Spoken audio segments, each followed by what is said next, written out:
प्रिय साथियों, स्वागत है आप सभी का आपके अपने इस यूट्यूब चैनल पर, जहां आज हम बिहार पुलिस कांस्टेबल के लिए जो 8415 पदों की भर्ती निकली है, जिसका कि एग्जाम 14 मार्च और 21 मार्च को रन किया गया है, उसके लिए मॉडल प्रैक्टिस सेट 13 देखेंगे, जो कि एकदम एग्जाम के पैटर्न पे ही होंगे। तो आप कलम कॉपी लेकर के वीडियो के सामने बैठे, ताकि जैसे जैसे मैं क्वेश्चन और उसका ऑप्शन बताऊं, आप उसका आंसर करके ये चेक कर सके, जैसे ही मैं करेक्ट आंसर बताऊं तो, कि कितने आपके मार्क्स आ रहे हैं आउट ऑफ 100। क्या आप कट ऑफ को पार कर पा रहे हैं या फिर कट ऑफ को नहीं पार कर पा रहे हैं। तो चलिए हम लोग देखते हैं मॉडल सेट 13 के पहले प्रश्न को।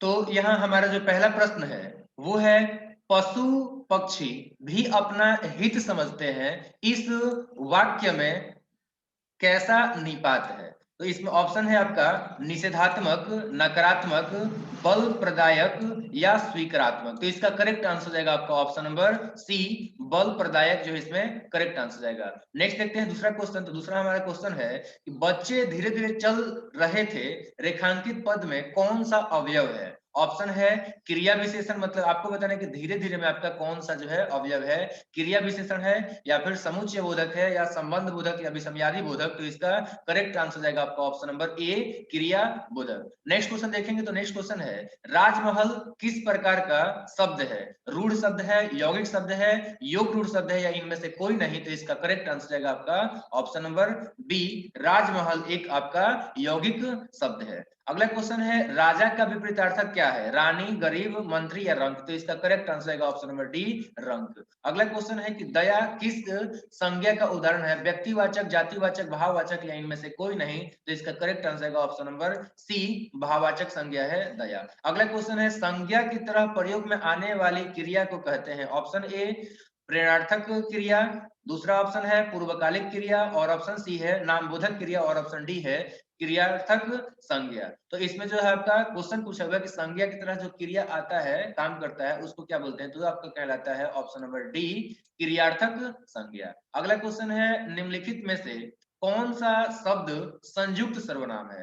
कोई, कुछ, कौन या ऑप्शन डी है कोई ना कोई। तो इसका करेक्ट आंसर है ऑप्शन नंबर डी, कोई ना कोई जो है वो एक संयुक्त सर्वनाम है। क्योंकि इसमें देख सकते हैं आपका जो है तीन शब्द जुड़े हुए हैं, कोई ना कोई, यानी कि दो दो इसमें जो है आपका सर्वनाम है। अगला क्वेश्चन है, नयन का संधि विच्छेद क्या है। ने जोड़ अन, ने जोड़ इन, नय जोड़ अन या फिर नय जोड़ यन। तो इसका करेक्ट आंसर आएगा ऑप्शन नंबर ए, ने जोड़ अन मिलकर बनता है नयन, मतलब आंख। अगला क्वेश्चन है, निम्नलिखित में कौन अल्प प्राण का उदाहरण है। ख, ग, घ और झ। तो देखिए हर एक जो आपका वर्ग होता है उसमें आपका जो है ना अल्प प्राण कौन होता है। तो पहला होता है, तीसरा होता है और आपका पांचवा होता है। तो इसमें तीसरा एक ही वर्ण है और पांचवा और पहला तो है ही नहीं। तो इसका करेक्ट आंसर है ऑप्शन नंबर बी, ग। अगला क्वेश्चन है, घ किस प्रकार का शब्द है। तत्सम है, विदेशज है, तद्भव है या इनमें से कोई नहीं। तो इसका करेक्ट आंसर है ऑप्शन नंबर सी, तद्भव शब्द है घर। अगला क्वेश्चन है, सूर्य का स्त्रीलिंग क्या है। और इसमें ऑप्शन है सूर्या, सूर्याणी, सूर्य या इनमें से कोई नहीं। तो इसका जो है आपका करेक्ट आंसर जाएगा ऑप्शन नंबर ए, सूर्या, सूर्य का स्त्रीलिंग हो जाएगा। नेक्स्ट क्वेश्चन हम देखेंगे इंग्लिश से, जो कि होगा इस तरीके से। हमने जो है 11 क्वेश्चन देखा जो कि आपका हिंदी से था। अब हम देखेंगे इंग्लिश से क्वेश्चन, और उसमें है कि A hawker moves dash house to sell his goods। तो इसमें आपको preposition फिल करना है और ऑप्शन है from, against, between और थ्रू। तो इसमें आपका करेक्ट आंसर है ऑप्शन नंबर ए, यानी कि hawker moves from house to sell his goods.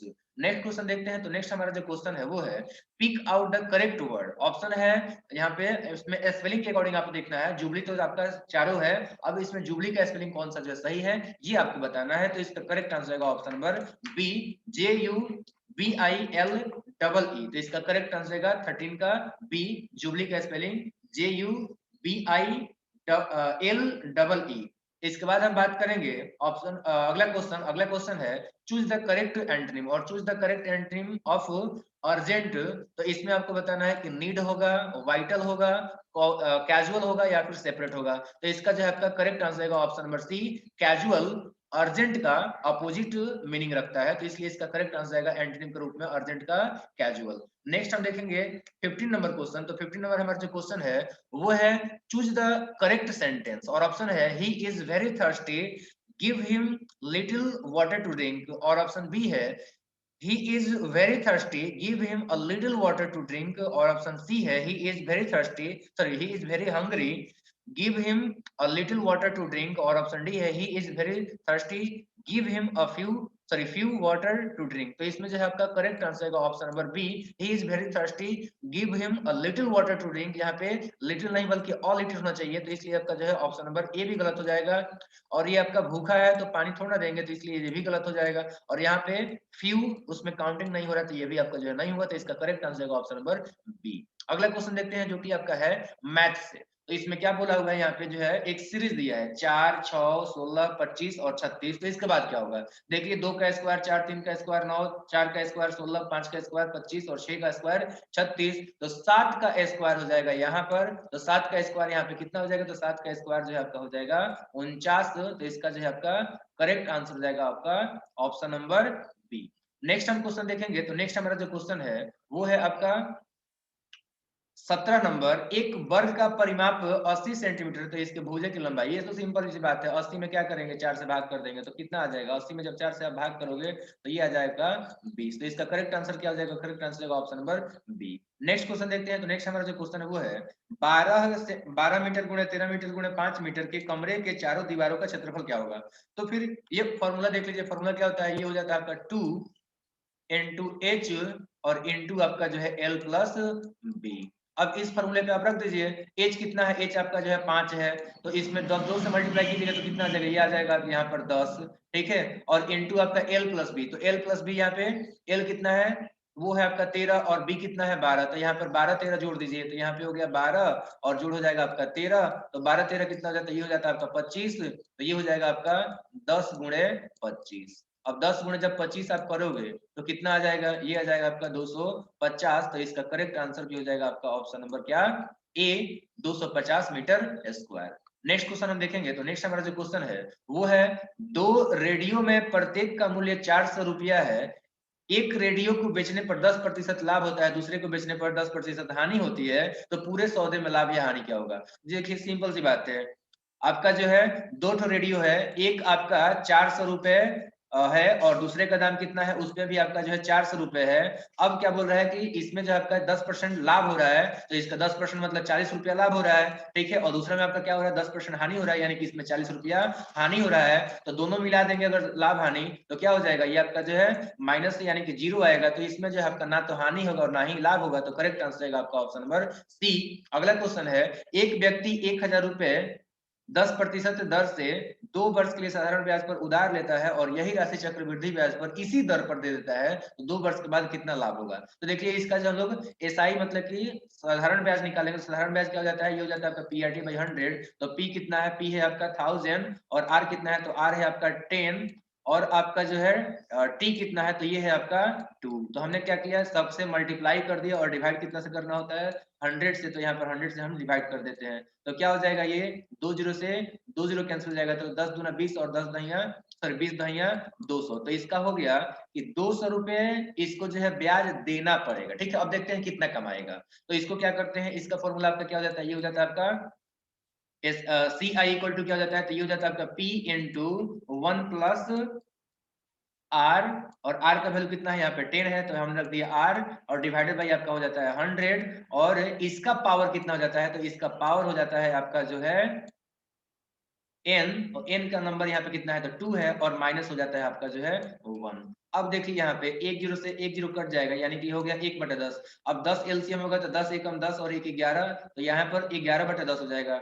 अब 11/10 है, तो यहाँ पे हो गया 11 और गुणे 11, यानी कि आपका जो है 121, और बट्टा कितना हो जाएगा, बट्टा में आपका हो जाएगा 10 का स्क्वायर, यानी कि आपका 100 हो जाएगा। और माइनस क्या करना है, तो माइनस आपको करना है 1, और यहाँ पे है आपका बाहर में कितना, तो ये है आपका 1000, ठीक है। अब क्या करेंगे, यहाँ पे ये हो जाएगा आपका 1000 और इसके बाद से क्या हो जाएगा, तो 121 है, तो 121 में से 100 जाएगा तो 21 हो जाएगा, यानी कि यहाँ पर हम लोग इधर लिख के मल्टीप्लाई कर देते हैं, ये हो जाएगा आपका 21 और बट्टा कितना हो जाएगा, तो बट्टा हो जाएगा आपका 100। अब क्या होगा कि ये 2 जीरो से 2 जीरो यहाँ पे कैंसिल हो जाएगा, तो 21 में जब 10 से मल्टीप्लाई करेंगे तो ये हो जाएगा आपका 210। तो ये हो गया आपका 210। तो देखिए इसका कमाई हो रहा है 210 रुपया और इसको ब्याज देना पड़ रहा है 200 रुपया, तो कुल इसका कितना लाभ होगा, तो लाभ होगा आपका 10 रुपए। तो इसका करेक्ट आंसर रहेगा ऑप्शन नंबर ए, 10 रुपए।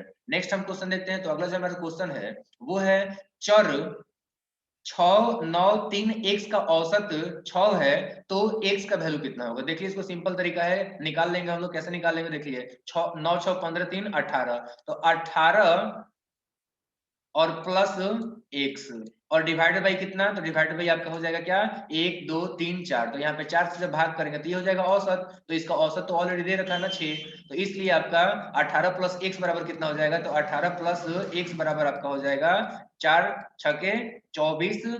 ठीक है ना। इसके बाद से हम क्या करेंगे, इसके बाद हम x का वैल्यू निकाल लेंगे। तो x का वैल्यू कितना हो जाएगा, तो 24 में से 18 घटा देंगे। तो जब 24 में से 18 घटा देंगे तो कितना आ जाएगा, तो ये आ जाएगा आपका 6। तो इसका जो है आपका करेक्ट आंसर जाएगा ऑप्शन नंबर ए। अब देखते हैं हम अगला क्वेश्चन। तो अगला क्वेश्चन है यहाँ पे 3 प्लस यहाँ पर जो है आपका 3 प्लस √2 डिवाइड बाई 3 माइनस √2। तो इसका जो है परिमेय संख्या का रूप क्या होगा। तो परिमेय संख्या का रूप निकालने के लिए हम क्या करेंगे कि ऊपर और नीचे जो है आपका, जो नीचे आपका माइनस वाला है ना, तो इसको हम प्लस वाले से मल्टीप्लाई कर देंगे। तो ऊपर में हम लोग मल्टीप्लाई कर देंगे कितना से, 3 प्लस √2 से, और नीचे भी हम लोग मल्टीप्लाई कर देंगे कितना से, 3 प्लस √2 से। अब ये क्या हो जाएगा, देखिए यहाँ पे a minus B into A plus B, तो 3 का स्क्वायर माइनस √2 का स्क्वायर, तो ये कितना हो जाएगा, नीचे हो जाएगा आपका 9 3 का स्क्वायर और माइनस हो जाएगा √2 का स्क्वायर 2। ठीक है। अब ऊपर देखते हैं, ऊपर क्या हो जाएगा, ऊपर में आपका a plus B into A plus B, यानी कि a प्लस बी का होल स्क्वायर बन रहा है। तो 3 का स्क्वायर हो जाएगा आपका कितना, 3 का स्क्वायर हो जाएगा 9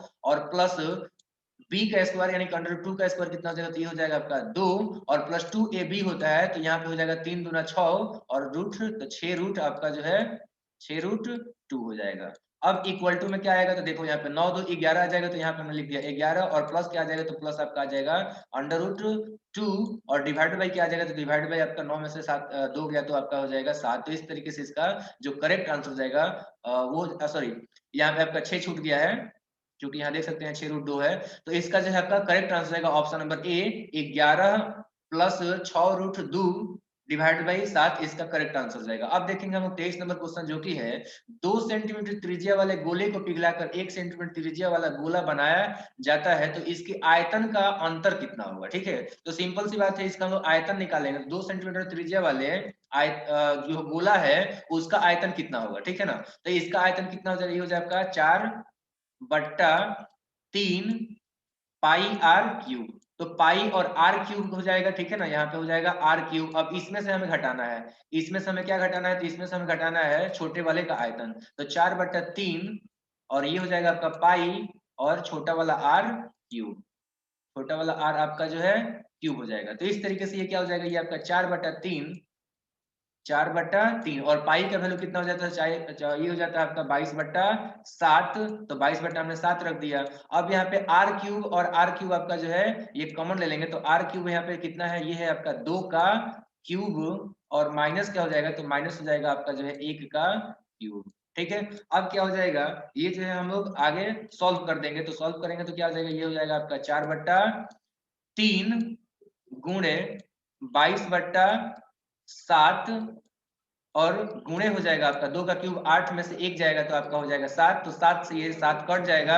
अब 22 चौके 88। अब 88 में हमें भाग देना पड़ेगा कितना से, 3 से। तो कितना बार में कटेगा, 3 दूना 6 हो जाएगा और उसके बाद से 2 8 तो 3 सते सॉरी 3 नवा 3 नवा 27 हो जाएगा और 1 और 0 आएगा तो 0.3 बार में कटेगा। तो फिर 1 0 आएगा, फिर 3 बार में कटेगा। तो इस तरीके से इसका जो करेक्ट आंसर हो जाएगा वो हो जाएगा आपका ऑप्शन नंबर बी, 29.33। अब देखेंगे हम अगला क्वेश्चन। तो अगला जो हमारा क्वेश्चन है वो है, एक वस्तु का अंकित मूल्य 500 रुपए है, 20 रुपए बट्टा देने के बाद 20% लाभ होता है, वस्तु का क्रय मूल्य कितना है। तो सबसे पहले देखिए यहाँ पे अंकित मूल्य है आपका 500 रुपए और 20 रुपए आप छूट दे रहे हो, तो आप कितना में बेच रहे हो, तो इसमें आपका एसपी निकल गया। तो एसपी कितना हो रहा है, ये हो रहा है आपका 480 रुपया, क्योंकि हम लोग 20 रुपए 500 में से घटा देंगे, तो 480 रुपया में उसको जो है बेचा जा रहा है। ठीक है। अब क्या बोला जा रहा है कि 20% लाभ हो रहा है, तो 20% जब लाभ हो रहा है तो कितना पे बेच रहा है, ये 120% पे बेच रहा है, 100%। मान लो उसका खरीदारी कितना है, 100 रुपया है, ठीक है ना। तो 20% लाभ का मतलब क्या हुआ, 120% पे 120 रुपये में बेच रहा है, यानी कि हुआ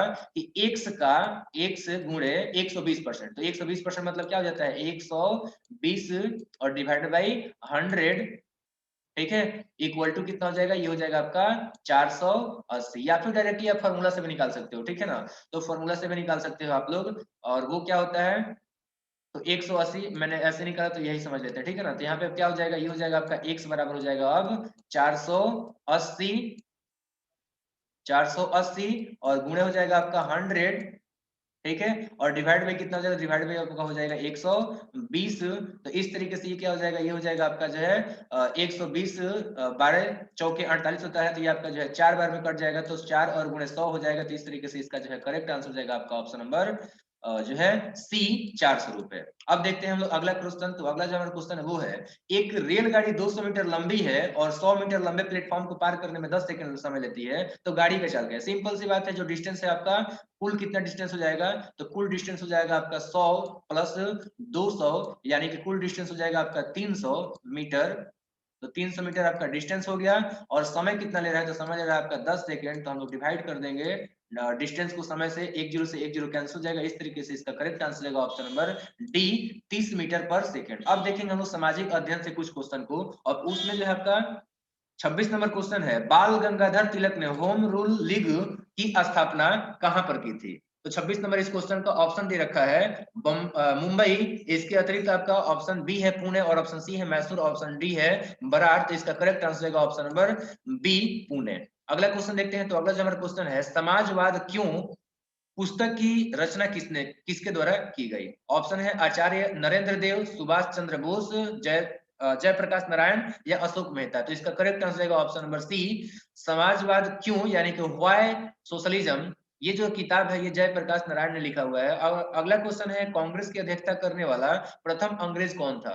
विलियम वेडरबर्न, जॉर्ज यूले, या फिर आपका जो ए ह्यूम, या फिर लॉर्ड डफरिन। तो इसका जो है आपका करेक्ट आंसर रहेगा ऑप्शन नंबर बी, पहला अंग्रेज व्यक्ति जिसने कि कांग्रेस का अध्यक्षता किया था वो किया था आपका 1888 में, और इसका नाम है आपका जॉर्ज यूले। अगला क्वेश्चन है, निम्न में से कौन क्रांतिकारी से आध्यात्मिक नेता बने, महात्मा गांधी, सुब्रमण्यम भारती, काजी नजरुल इस्लाम या अरविंद घोष। तो इसका करेक्ट आंसर रहेगा option number D, Arvind Ghosh जो है आपके क्रांतिकारी से आध्यात्मिक नेता बने थे। तो इसका करेक्ट आंसर याद रखिएगा option number D, Arvind Ghosh. अब देखेंगे अगला क्वेश्चन जो कि है 1946 में गठित अंतरिम सरकार में लियाकत अली खान को कौन सा विभाग दिया गया था। ऑप्शन है विदेश, गृह, वित्त, या फिर आपका रक्षा। तो इसका करेक्ट आंसर रहेगा option number C, Liaquat Ali Khan को जो है 1946 के गठित अंतरिम सरकार में वित्त विभाग को दिया गया था।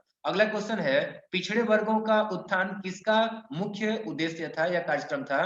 प्रार्थना समाज, सत्यशोधक समाज, आर्य समाज या रामकृष्ण मिशन। तो इसका करेक्ट आंसर रहेगा option number B, Satyashodhak Samaj, जिसका कि आपका शुरुआत किया था, या कह सकते हैं जिसका कि आपका स्थापना किया था ज्योतिराव फुले ने, ज्योतिबा फुले जिसको बोलते हैं हम लोग। अगला क्वेश्चन है, कौन सा व्यक्ति अलीगढ़ आंदोलन से संबंधित था। सर सैयद अहमद खान, आगा खान, अब्दुल कलाम आजाद, या फिर सैयद अहमद बारवेली। तो बारेलवी। तो इसका जो है आपका करेक्ट आंसर रहेगा option number A, sir Syed Ahmad Khan जो है वो अलीगढ़ आंदोलन से संबंधित थे। अब देखेंगे हम लोग अगला क्वेश्चन। तो अगला क्वेश्चन है, हड़प्पा सभ्यता किस काल से संबंधित थी।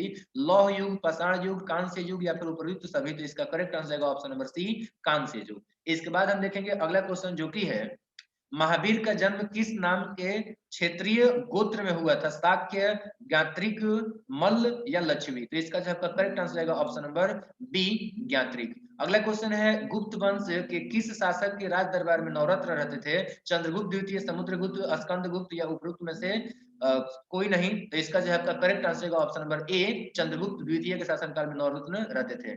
अगला क्वेश्चन है, लकुलिस किस मत के प्रवर्तक थे। और ऑप्शन है आजीवक, पाशुपत, या फिर शैव सिद्धांत, या फिर वैखानस। तो इसका जो है आपका करेक्ट आंसर जाएगा ऑप्शन नंबर बी, यानी कि पाशुपत ठीक है, तो ये आपका ध्यान रखना है कि लाकुलिस जो थे वो आपके पाशुपत के प्रवर्तक थे, जो कि आपका जो है एक जो है शिव भगवान का जो है एक कह सकते हैं कि एक अवतार थे, ठीक है ना। तो लकुलिस जो थे वो आपके मतलब कि शिव भगवान के अवतार माने जाते हैं, जो कि आपके पाशुपत के प्रवर्तक थे। अगला क्वेश्चन है मुगल काल में सबसे बड़ा, तो यहाँ जो क्वेश्चन था वो था कि मुगल काल में सबसे बड़ा साम्राज्य किसका था, और ऑप्शन है यहाँ पे अकबर, जहांगीर, शाहजहां या औरंगजेब। तो इसका करेक्ट आंसर है ऑप्शन नंबर डी, औरंगजेब का जो साम्राज्य था वो मुगल काल में सबसे बड़ा था। इसके बाद हम बात करेंगे अगले क्वेश्चन का। तो अगला जो हमारा क्वेश्चन है वो है किसके शासन काल को स्थापत्य कला का स्वर्ण काल कहा जाता है, अकबर, जहांगीर, शाहजहां या फिर औरंगजेब। तो इसका करेक्ट आंसर है ऑप्शन नंबर सी, शाहजहां का जो शासन काल है वो स्थापत्य कला का स्वर्ण काल कहलाता है, क्योंकि उसी समय में स्थापत्य कला का जो है बहुत ही अधिक विकास हुआ था। आप देख सकते हैं जामा मस्जिद से लेकर के आगरा का ताजमहल से लेकर के लाल किला, ये सब जो है शाहजहां के शासनकाल में बनवाए गए। इसके बाद बात करते हैं अगले क्वेश्चन जो कि है किसने लंदन में आयोजित तीनों गोलमेज सम्मेलनों में भाग लिया था, एम अली जिन्ना या फिर B R Ambedkar, N N Joshi या फिर जे एल नेहरू। तो इसका जो है आपका करेक्ट आंसर है ऑप्शन नंबर बी, तीनों जो आपके गोलमेज सम्मेलन हुए थे उसमें दलितों की तरफ से, दलितों के नुमाइंद क्या बोल सकते हैं, एक प्रतिनिधि के रूप में जो है बी आर अम्बेडकर भाग लिए थे। इसके बाद अगला क्वेश्चन है मेगास्थनीज कौन था, मंत्री था, सेनापति था, स्वतंत्रता सेनानी था या फिर राजदूत था। तो इसका जो है आपका करेक्ट आंसर है ऑप्शन नंबर डी, मेगास्थनीज राजदूत था। अगला क्वेश्चन है विषुवतीय प्रदेश में वर्षा कब होती है, गर्मी में, जाड़े में, सालों भर या फिर कभी नहीं। तो इसका करेक्ट आंसर है ऑप्शन नंबर सी, सालों भर जो है विषुवत रेखा के आसपास के प्रदेशों में वर्षा होता है। अगला क्वेश्चन है कि मानसूनी प्रदेश के अधिकांश निवासियों के जीवन का मुख्य आधार है, उद्योग, पशुपालन, खनिज उत्खनन या फिर कृषि। तो इसका जो है आपका करेक्ट आंसर रहेगा ऑप्शन नंबर डी, चूंकि मानसूनी प्रदेश है वहां पे वर्षा अच्छा होगा, तो वहां पर जो है कृषि जो है आपका जीवन का आधार होगा। अगला क्वेश्चन है भारतीय मानक समय और ग्रीनविच समय के बीच के अंतर कितना है, 5.5 घंटा, 6.5 घंटा, 2.5 घंटा या 5 घंटा। तो इसका करेक्ट आंसर है ऑप्शन नंबर ए, 5.5 घंटा। अगला क्वेश्चन है हिमालय पर्वत एक मुख्य प्रकार है, ज्वालामुखी पर्वत का, वलित पर्वत का, ब्लॉक पर्वत का या फिर अवशिष्ट पर्वत का। तो इसका करेक्ट आंसर है ऑप्शन नंबर बी, ज्वालामुखी, ये जो आपका वलित पर्वत का जो है एक मुख्य प्रकार है हिमालय पर्वत। अगला क्वेश्चन है आर्यों ने भारत में किस दर्रे से होकर के प्रवेश किया था, खैबर दर्रा, बोलन दर्रा, काराकोरम दर्रा या फिर सिपकी दर्रा। तो इसका जो आपका करेक्ट आंसर है ऑप्शन नंबर ए, खैबर दर्रे से जो है आर्य इंडिया में एंटर किए थे। अगला क्वेश्चन है बलुआ पत्थर निर्मित होता है नीस में या फिर सिस्ट में, क्वार्टजाइट में या ग्रेफाइट में। तो इसका करेक्ट आंसर है ऑप्शन नंबर सी, क्वार्टजाइट में। अगला क्वेश्चन है पृथ्वी 1 घंटे में कितना देशांतर घूम लेती है, 12 डिग्री, 15 डिग्री, 18 डिग्री या 20 डिग्री। तो इसका जो है आपका करेक्ट आंसर है ऑप्शन नंबर बी, 15 डिग्री। देखिए सिंपल सी बात है, 360 डिग्री घूमती है तो 360 डिग्री हो गया, ठीक है। अब 360 डिग्री ये 24 घंटे में घूमती है, तो 24 से आप क्या कर दीजिए, भाग कर दीजिए। तो क्या हो जाएगा, ये कटेगा आपका जो है तो 2 बार में कटेगा, और ये आपका कटेगा आपका 30 बार में, ठीक है।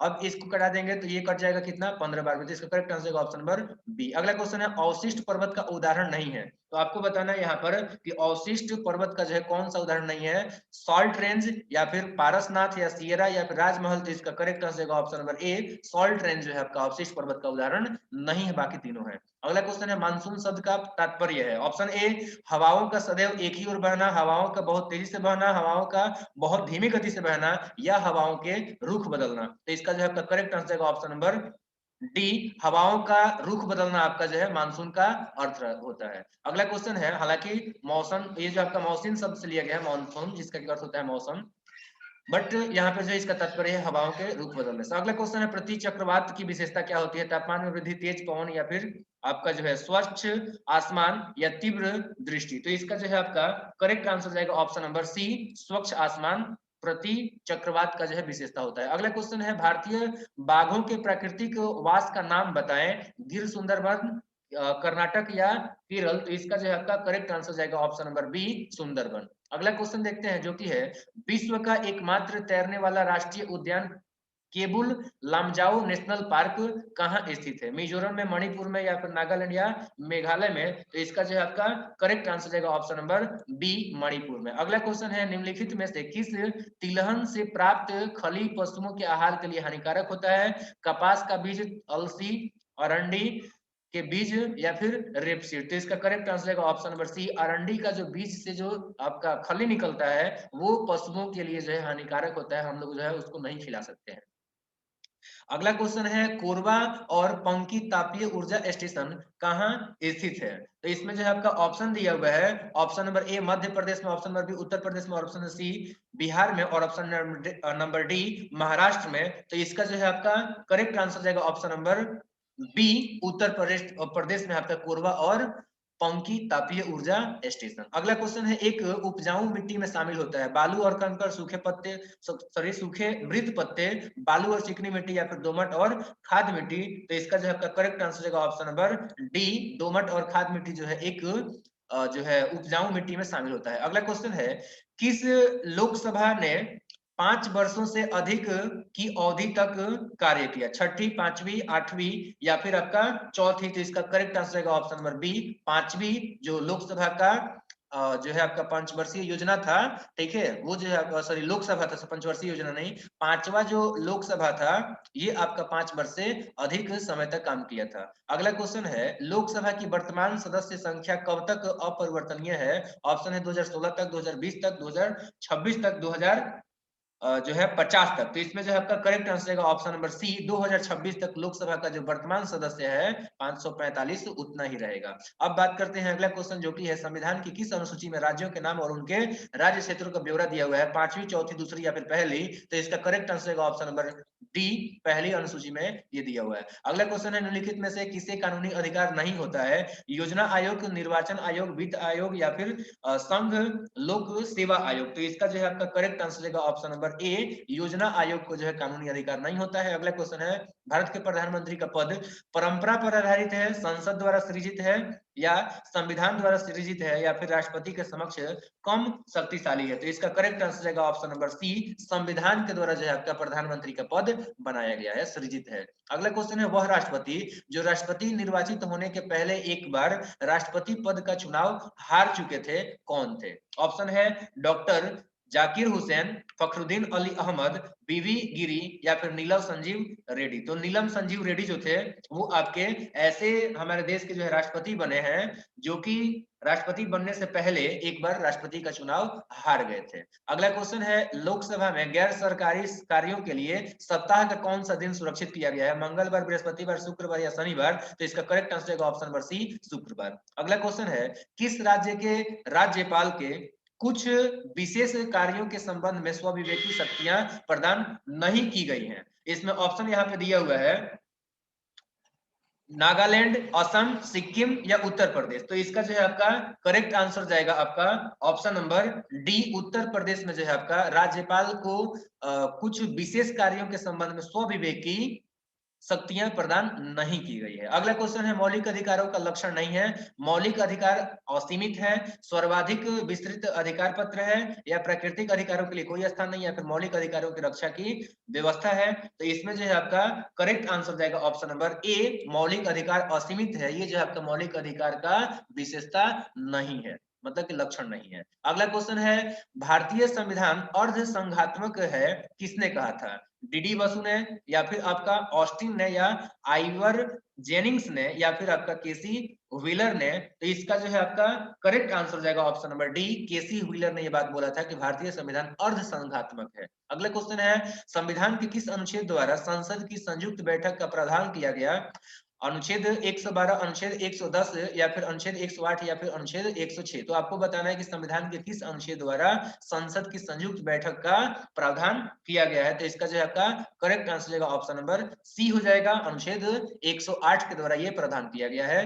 अगला क्वेश्चन है, विधान परिषद एक अस्थायी सदन होता है, इसके सदस्यों की नियुक्ति कितने वर्ष के लिए होती है? 5 वर्ष, 6 वर्ष, 2 वर्ष या फिर 8 वर्ष? तो इसका करेक्ट आंसर है ऑप्शन नंबर बी, आपका जो विधान परिषद होता है इसके जो सदस्य होते हैं वो 6 वर्ष के लिए चुने जाते हैं और हर एक 2 साल में 1/3 रिटायर होते रहते हैं। अगला क्वेश्चन, लोकसभा का नेता कौन होता है? लोकसभा अध्यक्ष, राष्ट्रपति या महासचिव या फिर प्रधानमंत्री? तो इसका करेक्ट आंसर है ऑप्शन नंबर डी, प्रधानमंत्री। अगला क्वेश्चन है, ध्यानाकर्षण सूचनाओं के लिए पहली बार उपबंध कब किया गया? इसमें ऑप्शन है 1950, 1954, 1967 या फिर आपका 1900 75। तो इसमें जो है आपका करेक्ट आंसर जाएगा ऑप्शन नंबर बी। 1954 में आपका ध्यानाकर्षण सूचनाओं के लिए पहली बार उपबंध किया गया था। अगला क्वेश्चन है, राज्य लोक सेवा आयोग के सदस्यों की नियुक्ति कौन करता है? राष्ट्रपति, प्रधानमंत्री, या फिर आपका राज्यपाल, या मुख्यमंत्री? तो इसका करेक्ट आंसर है ऑप्शन नंबर सी, राज्यपाल करता है राज्य लोक सेवा आयोग के सदस्यों की नियुक्ति। अब है साइंस से क्वेश्चन। पहला क्वेश्चन है, पारसिक इकाई है दूरी का, समय का, प्रकाश की चमक या चुंबकीय बल का। तो इसका करेक्ट आंसर है ऑप्शन नंबर ए, पारसिक जो है दूरी का बहुत बड़ा इकाई होता है, मात्रक होता है। अगला क्वेश्चन है, ल्यूमेन किसका मात्रक है? तो आपको बताना है कि ल्यूमेन किसका मात्रक है, और यहाँ पे ऑप्शन दे रखा है, ज्योति तीव्रता, ज्योति फ्लक्स, ए और बी दोनों, या फिर इनमें से कोई नहीं। तो इसका करेक्ट आंसर है ऑप्शन नंबर बी, ज्योति फ्लक्स का जो है मात्रक होता है ल्यूमेन। कैंडेला मात्रक है ज्योति फ्लक्स का, ज्योति प्रभाव का, ज्योति दाब का, या फिर ज्योति तीव्रता का। तो इसका जो है आपका करेक्ट आंसर है option number D, candela. Luminous intensity यानी कि ज्योति तीव्रता का जो है आपका इकाई होता है, मात्रक होता है। अगला क्वेश्चन है, रॉकेट के सिद्धांत पर कार्य करता है कौन सा? ऊर्जा संरक्षण, बार्नौली प्रमेय, या फिर एवोगाड्रो परिकल्पना यानी कि कॉन्सेप्ट, या ऑप्शन नंबर डी, संवेग संरक्षण। तो इसका जो है आपका करेक्ट आंसर है ऑप्शन नंबर डी, संवेग संरक्षण के सिद्धांत पर काम करता है रॉकेट। और अगला क्वेश्चन है, निम्नलिखित में सदिश राशि कौन सा है? वेग, दूरी, ताप, या द्रव्यमान? तो इसका करेक्ट आंसर है ऑप्शन नंबर ए, वेग एक सदिश राशि है, बाकी तीनों अदिश हैं। अगला क्वेश्चन है, क्रिकेट का खिलाड़ी तेजी से आती हुई बॉल को अपने हाथ को पीछे खींचकर पकड़ता है क्योंकि? ऑप्शन ए, बॉल विश्राम की स्थिति में आ सकती है, या फिर बॉल त्वरित स्थिति में रह सकती है, या फिर हो सकता है कि उसे कम बल लगाने की आवश्यकता हो, या हो सकता है उसे अधिक बल लगाने की आवश्यकता हो। तो इसका करेक्ट आंसर है ऑप्शन नंबर सी, हो सकता है उसे कम बल लगाने की आवश्यकता हो। अगला क्वेश्चन है, शरीर का वजन पृथ्वी की सतह पर सभी जगह समान होता है, या फिर ध्रुवों पर अधिकतम होता है, या विषुवत रेखा पर अधिकतम होता है, या फिर मैदानों की तुलना में पहाड़ियों पर अधिक होता है? तो इसका जो है आपका करेक्ट आंसर है ऑप्शन नंबर बी, ध्रुवों पर अधिकतम होता है। देखिए, शरीर का वजन जो है ध्रुवों पर इसलिए अधिकतम होता है क्योंकि वहां पर जी का वैल्यू जो है आपका मैक्सिमम होता है, वो होता है आपका 10 होता है, तो इसलिए जो है आपका वहां पर बढ़ जाएगा। अगला क्वेश्चन है, पृथ्वी की सतह पर किसी का भार 29.4 न्यूटन है तो उसका द्रव्यमान कितना होगा? ठीक है, तो 29.4 उसका जो है न्यूटन भार है, तो उसका द्रव्यमान कितना होगा ये आपको यहाँ पर बताना है। तो इसमें जो है आपका 29.4 इसका क्या है? भार है, और भार मतलब क्या? फोर्स हो गया। तो यहाँ पर एफ इक्वल टू कितना दिया हुआ है? एफ इक्वल टू दिया हुआ है यहाँ पे 29.4। 29 क्या दिया है यहाँ पे? 4 दिया है, तो F equal to M A होता है। ठीक है, एम जी मतलब हो जाएगा यहाँ पे, तो एम जी इक्वल टू हो गया आपका 29.4। तो एम का वैल्यू कितना? एम का वैल्यू हमें निकालना है, तो क्या कर देंगे, ये कर देंगे हम लोग 29.4 और डिवाइड भी हो जाएगा आपका 9.8। अब इसको जब हम लोग कटा देंगे, जब इसको आप कटाइएगा तो इसका करेक्ट आंसर होगा ऑप्शन नंबर बी, 3 किलोग्राम हो जाएगा उसका वजन। इसके बाद देखते हैं अगला क्वेश्चन। तो अगला क्वेश्चन है आपका, 1 किलोग्राम राशि का वजन कितना होगा? तो 1 किलोग्राम राशि का जो वजन है, यानी कि एफ तुम्हें निकालना है, और मास यहाँ पे दिया है, तो एक और क्या कर देंगे इसमें हम लोग मल्टीप्लाई कर देंगे कितना से? 9.8 से। तो इसका जो है आपका करेक्ट आंसर होगा ऑप्शन नंबर सी, 9.8 न्यूटन जो है उसका वजन हो जाएगा। अब देखेंगे अगला क्वेश्चन। तो अगला क्वेश्चन है, जड़त्व आघूर्ण व कोणीय त्वरण का गुणनफल क्या होता है? ठीक है, और इसमें ऑप्शन यहाँ पे दिया हुआ है, बल, टॉर्क, कार्य, या कोणीय संवेग। तो इसका करेक्ट आंसर है ऑप्शन नंबर बी, टॉर्क होता है आपका जड़त्व आघूर्ण और कोणीय त्वरण का गुणनफल। अगला क्वेश्चन है, आधुनिक रसायन विज्ञान का जन्मदाता यानी कि फादर किसको कहा जाता है? कॉल्बे को, या फिर कोहलर को, लेवोजियर को, या फिर पास्चर को? तो इसका करेक्ट आंसर है option number C, Lavoisier. Antoine Lavoisier को जो है आधुनिक रसायन विज्ञान का जन्मदाता या फिर कह सकते हैं कि फादर कहा जाता है। अगला क्वेश्चन है, रसायन विज्ञान के क्षेत्र में सर्वप्रथम नोबेल पुरस्कार किसे प्रदान किया गया था? अल्फ्रेड नोबेल को, या फिर आपका जो जॉन डाल्टन को, या option number C Lord Reith को, या फिर option number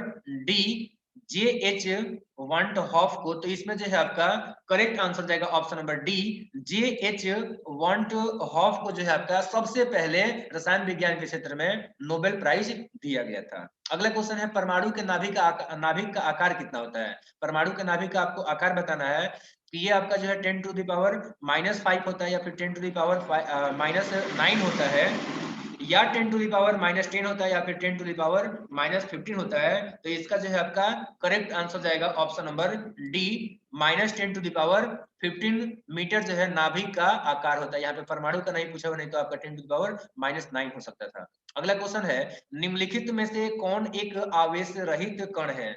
electron, proton, neutron या इनमें से कोई नहीं। तो इसका करेक्ट आंसर जो ऑप्शन नंबर सी, इलेक्ट्रॉन पर सॉरी न्यूट्रॉन पर जो है आपका कोई भी आवेश नहीं होता है। अगला क्वेश्चन है, निम्नलिखित से निकलने वाली विकिरणों में किसकी वेधन क्षमता सर्वाधिक होती है? अल्फा किरणों का, बीटा किरणों का, या फिर आपका जो है गामा किरणों का, या इनमें से कोई नहीं। तो इसमें आपका करेक्ट आंसर जाएगा ऑप्शन नंबर सी, गामा किरणों का जो है सबसे अधिक वेधन क्षमता होता है, पेनिट्रेटिंग आपका कैपेसिटी होता है। अगला क्वेश्चन है, किस रेडियो एक्टिव तत्व का नाम उसके खोजकर्ता के देश के नाम पर रखा गया है? रेडियम, यूरेनियम, या फिर आपका जो है पोलोनियम या प्लेडियम। तो इसका जो है आपका करेक्ट आंसर रहेगा ऑप्शन नंबर सी, पोलोनियम जो है आपका ये जो है एक देश के नाम पे रखा गया है। तो ये आप लोगों को जो ध्यान रखना है।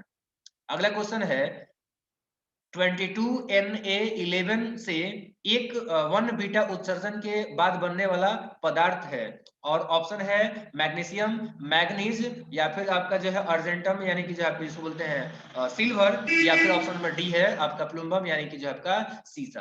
तो इसका जो है आपका करेक्ट आंसर रहेगा ऑप्शन नंबर ए। अगर आप सोडियम से 1 बीटा का उत्सर्जन करते हो तो इससे आपका बनेगा मैग्नीशियम। अगला क्वेश्चन है, हाइड्रोजन के समस्थानिकों की संख्या कितनी होती है?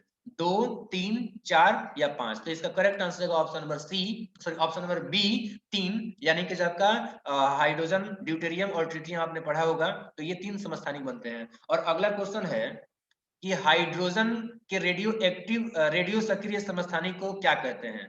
तो हाइड्रोजन के जो आपके रेडियो सक्रिय जो आपके क्या कह सकते हैं समस्थानिक होता है, यानी कि आइसोटॉप होते हैं, उसको क्या बोलते हैं? ड्यूटेरियम, प्रोटियम, या फिर आपका रेडियम, या फिर ट्राइटियम। तो इसका जो है आपका करेक्ट आंसर का ऑप्शन नंबर डी, ट्राइटियम कहते हैं हम लोग। रेडियो एक्टिव जो आपका आइसोटॉप होता है हाइड्रोजन का, उसको ट्राइटियम के नाम से जाना जाता है। अगला क्वेश्चन है, सर्वाधिक संख्या में समस्थानिक पाए जाते हैं यूरेनियम के, हाइड्रोजन के, पोलोनियम के, या फिर लेड के। तो इसका जो है आपका करेक्ट आंसर रहेगा ऑप्शन नंबर सी, पोलोनियम के सबसे अधिक मात्रा में आपके आइसोटोप्स पाए जाते हैं। अगला क्वेश्चन है, बच्चों के शरीर में कितनी हड्डियां होती है? 250, 300, 208 या फिर 206। तो इसका करेक्ट आंसर रहेगा ऑप्शन नंबर बी, 300 हड्डियां होती हैं बच्चों के अंदर। अगला क्वेश्चन है, मानव हार्मोन मिलेटोनिन किस ग्रंथि से स्रावित होता है? और ऑप्शन यहाँ पे दिया हुआ है अधिवृक्क, या फिर आपका हाइपोथैलेमस, पिनियल, या फिर आपका थायराइड। तो इसका करेक्ट आंसर रहेगा option number C, pineal gland से निकलता है आपका मिलेटोनिन। अगला क्वेश्चन है, ऊंट के कुबड़ का क्या कार्य होता है? मरुस्थल में दौड़ते समय शरीर का संतुलन, या फिर वसा संचयन, या फिर जल संचयन, या फिर ताप नियमन। तो इसका करेक्ट आंसर रहेगा ऑप्शन नंबर सी, जल का संचय करता है आपका ऊंट का जो वो कुबड़ होता है वो। ठीक है। अच्छा, एक बात ये भी ध्यान रखिएगा कि जल का संचय तो करता है, ठीक है ना, बट इसमें जो आपका करेक्ट आंसर जाएगा ऑप्शन नंबर वसा का संचय। चूंकि देखिए मेनली वो किसके लिए होता है? मेनली वो आपका होता है वसा के संचय के लिए, लेकिन ये जल का भी संचय करता है। ठीक है। तो इस तरीके से जो है इसका हम करेक्ट आंसर बता सकते हैं, वसा का संचय। अब देखते हैं हम लोग अगला क्वेश्चन। तो अगला क्वेश्चन है यहाँ पे, निम्न में से कौन जो है अलिंगी जनन का तरीका है?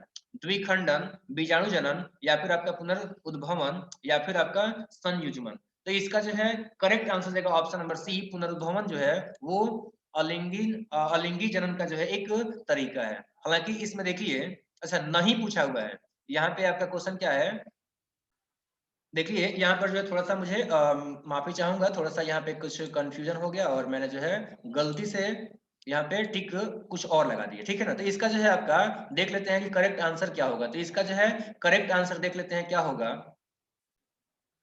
चलिए देखते हैं इसका जो है आपका कुछ दिक्कतें हो रही है एक।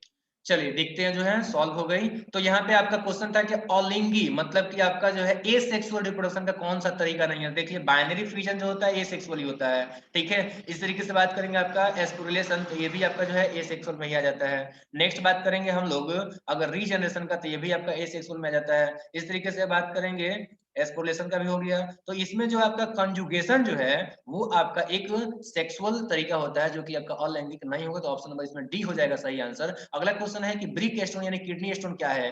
वसीय ब्लॉक मतलब, या फिर ऑप्शन नंबर बी है ब्रिक में प्रोटीन की उपस्थिति, या फिर पेल्विस में लवण जैसे ऑक्सलेट का क्रिस्टलन, या फिर ब्रिक में रेत का जमाव। तो इसका करेक्ट आंसर है ऑप्शन नंबर सी, पेल्विस में लवण जैसे कि ऑक्सलेट हो गया, तो इसका जो क्रिस्टलन होता है यही आपका कहलाता है है किडनी स्टोन या फिर ब्रिक स्टोन। तो इसका जो है आपका करेक्ट आंसर था ऑप्शन नंबर सी। अगला क्वेश्चन है ग्लूकोज प्लस ऑक्सीजन मिल करके बना रहा है CO2 वाटर और एनर्जी। यह समीकरण कौन सी प्रक्रिया का रासायनिक रूप में को जो है रासायनिक रूप में प्रदर्शित करती है? प्रकाश संश्लेषण, दहन या श्वसन या फिर श्वास। तो इसका correct answer option number C श्वास को जो है रिप्रेजेंट कर रहा है। Glucose plus oxygen equal to CO2 plus water plus energy. अगला क्वेश्चन है निम्नलिखित में से कौन उभयलिंगी है? और ऑप्शन यहाँ पे दिया हुआ है टीनिया, एस्केरिस, तेलचट्टा और ऑप्शन डी है मेढक। तो इसमें जो है आपका करेक्ट आंसर जाएगा ऑप्शन नंबर ए। टीनिया जो होता है वो एक उभयलिंगी होता है, ठीक है। तो इसमें करेक्ट आंसर आप याद रखेंगे ऑप्शन नंबर ए।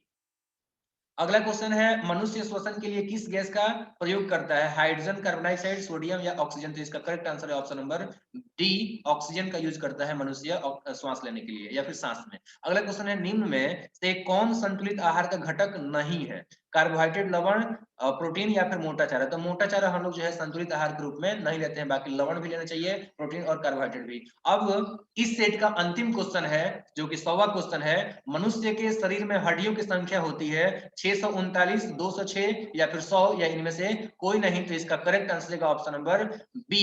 मनुष्य के शरीर में 206 हड्डियां होती हैं और मसल्स का संख्या आपका जो है 639 होता है। ये आपको जो ध्यान रखना है, ठीक है। तो इस तरीके से हमने जो है 100 प्रश्न देखा। उम्मीद करता हूं कि आपका अच्छा नंबर आया होगा और आप कट ऑफ को पार कर पा रहे होंगे। इस वीडियो लेक्चर को अंत तक देखने के लिए बहुत बहुत धन्यवाद, थैंक यू वेरी मच। और आपसे एक और अपील होगी कि अगर ये वीडियो आपको अच्छा लगता है और आप अपने दोस्तों का भी हेल्प करना चाहते हैं तो आप इस वीडियो को अपने दोस्तों के साथ में जरूर शेयर करें, ताकि आप और हम मिलकर के आपके दोस्तों का भी हेल्प करें, उनका भी इस बार रिजल्ट सुनिश्चित हो।